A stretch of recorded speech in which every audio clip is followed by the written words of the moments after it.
Olá, meu amigo, minha amiga, seja mais uma vez bem-vindos aqui ao nosso canal. Pessoal, o INSS não se manifestou o pedido do juiz. O que acontece? Como é que funciona tudo isso?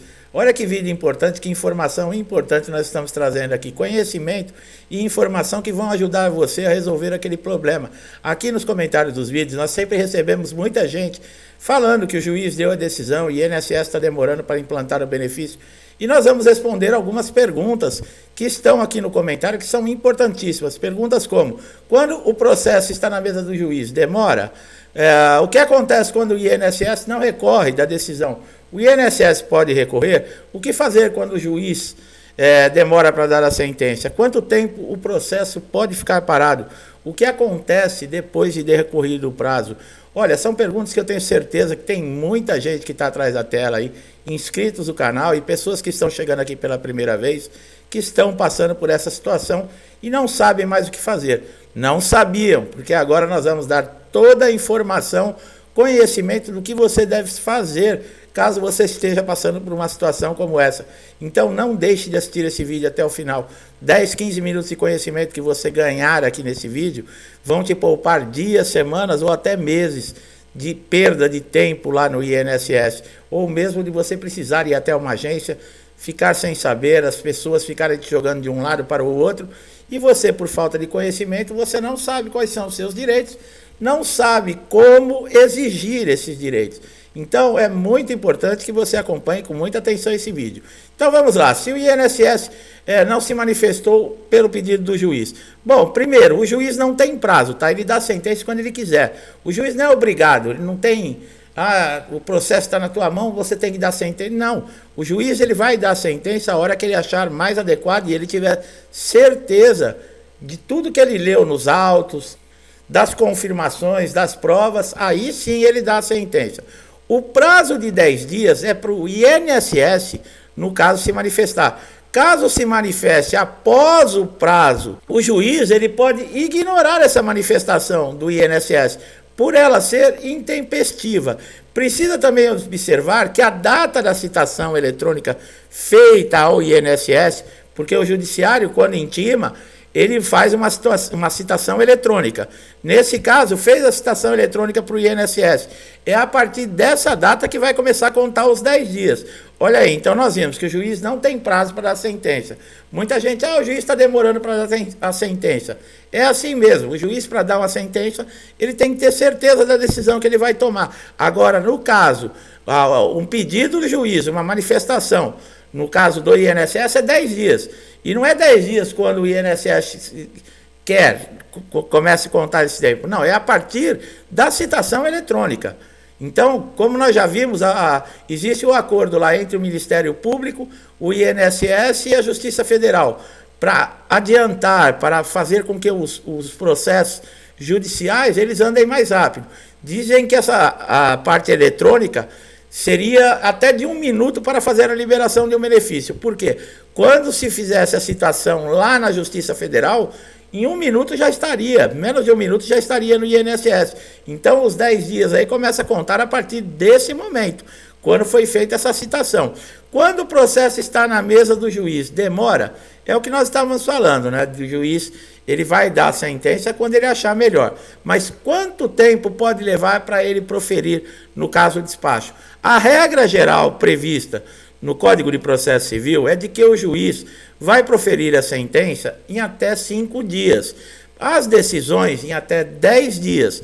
E as sentenças em 30 dias. O Conselho Nacional de Justiça sugere ainda que o processo tenha andamento a cada 30 dias, quer dizer, ele não pode ficar parado, ficar numa sessão parado, na outra sessão parado. Então, no máximo 30 dias, ele tem que dar andamento. É claro que está havendo um acúmulo muito grande na Justiça, como dentro do próprio INSS, na SEABs. Quantos processos não estão em análise na SEABs e não se obtém uma resposta? É difícil.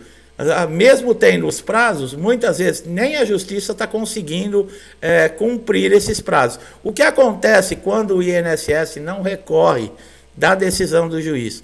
Bom, caso haja necessidade, tanto o INSS quanto o advogado previdenciário poderão não concordar com a sentença do juiz e recorrer da decisão.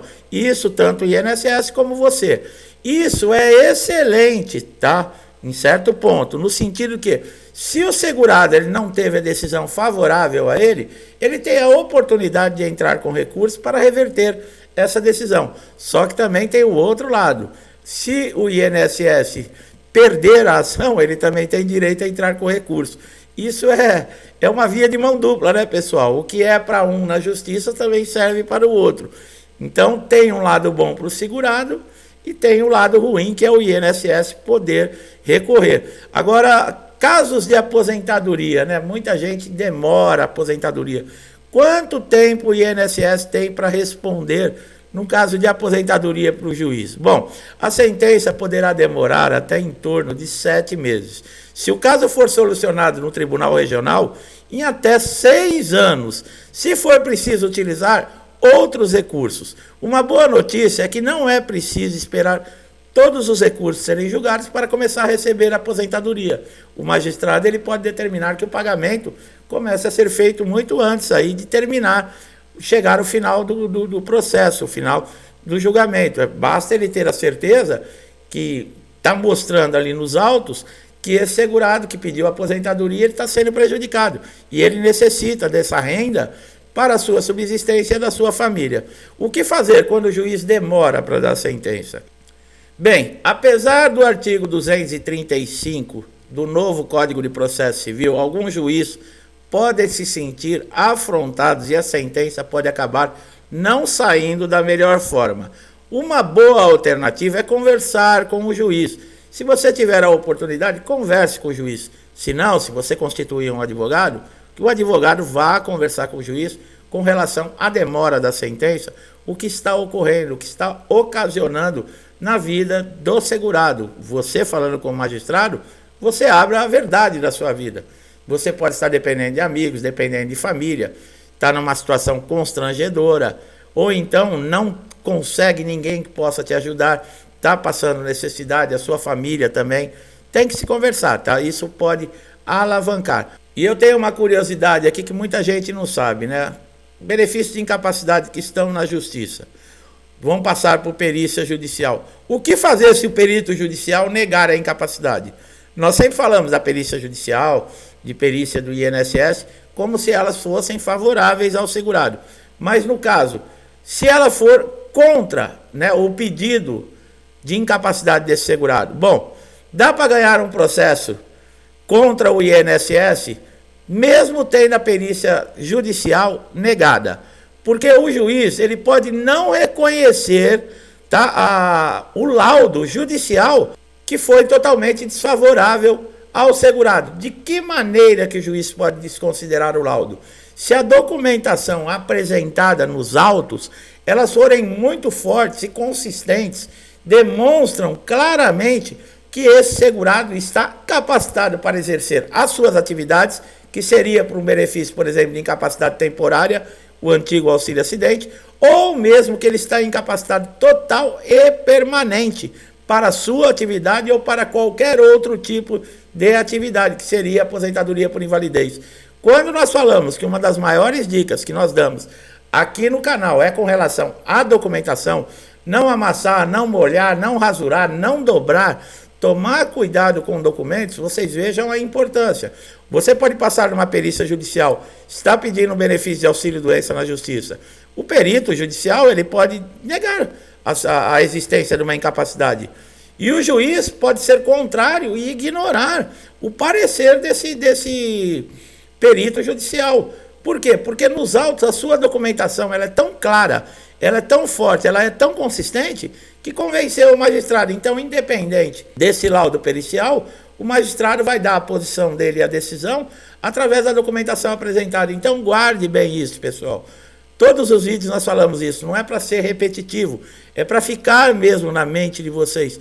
Tudo relacionado a INSS, toda a documentação, laudo com o seu nome, nome do médico, carimbo, CRM, CID da doença, previsão do tempo de afastamento, se for uma incapacidade total e permanente, que esse médico que está fazendo o laudo, que ele sugira ali a aposentadoria por invalidez, você guardar os receituários médicos, histórico cirúrgico, se você passou por cirurgia, fisioterapia, você fez um tempo de fisioterapia, peça um laudo dessa fisioterapia que você fez, tudo, até as caixinhas de remédio você guarda. Tudo isso fortalece e demonstra que você está realmente incapacitado. Muita gente não leva a sério. Passa numa perícia, muitas vezes, não precisa ser nem judicial, pode ser no INSS, tem o benefício negado. Ah, o meu benefício foi negado 10 vezes. As 10 vezes foi negado exatamente por isso. Ou por falta de documentação, ou por documentos, uma apresentação inadequada, ou mesmo documentos desatualizados. Então tenha atenção, pessoal, é muito sério isso. Quanto tempo o processo pode ficar parado? Bom, os processos poderão permanecer paralisados por mais de 30 dias, aguardando o cumprimento, ou mesmo normas internas, né, do CNJ, que é o Conselho Nacional de Justiça, que pode justificar esse tempo parado referente a serviços judiciários. O que acontece depois de decorrido o prazo? Depois do decurso do prazo, o processo segue o andamento normal. O maior prejuízo fica com a parte que perdeu o prazo, pois nesse caso ocorre a preclusão, que é a perda do direito de se manifestar, uma vez que o prazo dado não foi utilizado. Então olha que legal, quando o juiz intima o INSS e o INSS não responde e passa o prazo, depois de uma semana, alguns dias depois que passou o prazo, o INSS manda a resposta para o juiz. Existe a preclusão, o que é? Ele vai ignorar, o juiz vai ignorar essa manifestação, no caso do INSS, por não cumprimento de prazo. Quer dizer, já é uma sentença negativa para o INSS, nesse caso dentro do processo. Porque o juiz está vendo que o INSS não tem interesse algum de se manifestar ou avaliar realmente a situação desse segurado, no caso de uma incapacidade. Então, perde quem não se manifestou dentro do prazo. Quanto tempo demora para receber o benefício depois de concedido, depois que o juiz dá a sentença? Bem, esse benefício ele deve ter 30 dias para ser implantado, mais 15 dias para você receber o primeiro pagamento. Só que tem um probleminha. Como nós falamos, o acúmulo de processos, o acúmulo de pedidos de benefício, esse prazo também ele pode ser prolongado. Então pode demorar de 45 a 90 dias para acontecer. Você vai receber, tá? É certeza que vai receber, mas ainda vai ter que aguardar um tempinho. Com relação a atrasados, o INSS pode entrar com recurso. Você que recebeu, por exemplo, seu benefício foi implantado, você começou a receber o pagamento do benefício, só que você não recebeu nenhum atrasado na justiça, é exatamente por isso, porque o INSS recorreu e esse processo pode demorar até 3 anos, tá? Então demora mesmo. Se você está com o advogado, peça para o advogado estar sempre te enviando, comunicando como está o andamento desse processo. É obrigação dele, tá? Se não fizer isso, vá fazer uma reclamação na OAB, que você vai ver que ele te responde rapidinho. Quanto tempo demora para o INSS pagar depois da sentença, que nós acabamos de falar? Vai 45 dias para implantar, são 30 dias para implantar o benefício, 15 dias para fazer o pagamento. Prorrogáveis por mais esse período daria 90 dias. Então, são essas informações que nós estamos trazendo aqui, são relacionadas às perguntas que são feitas aqui no canal. Esperamos que tenhamos respondido diversas perguntas, tirado dúvidas de muita gente. Para você que está chegando aqui a primeira vez no nosso canal, aproveite todos os nossos conteúdos, conteúdos que já ajudaram muita gente, eu tenho certeza que vão ajudar você também. Gostou do nosso trabalho, da maneira que nós passamos a informação? Dá um likezinho aqui no vídeo, se inscreva no canal, ative o sininho de notificação para você ser sempre beneficiado com os nossos novos conteúdos. É você que vai sair ganhando. Meu amigo, minha amiga, mais uma vez, meu muito obrigado por você estar sempre interagindo com o canal, nos apoiando. Que Deus abençoe a sua casa, a sua família. Chegando o final de semana, ô semaninha pesada essa. Que todos nós tenhamos força, fé e coragem para suportar e superar todos os obstáculos que aparecerem em nossa vida. Eu deixo um forte abraço a todos e até os próximos vídeos.